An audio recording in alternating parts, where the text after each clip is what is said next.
asks us to write 8 times the result of subtracting 3 from a number. We don't know the number.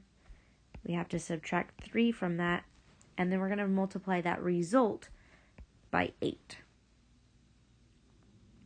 It says this is equal to the number increased by 25. Increase tells us add.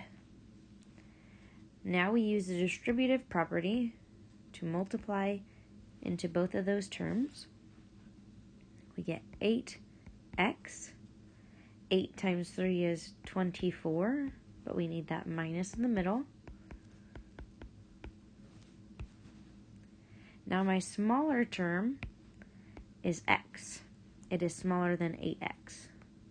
So I'm going to move that one by changing the sign and moving it to the other side of the equal sign. These add to 0. 25 is left over on the right side. 8 minus an x is 7x, and we still have that minus 24. Now we move our number pieces over.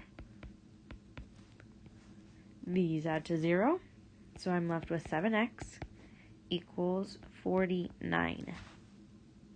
I need to divide both sides by 7, and I get x equals 7.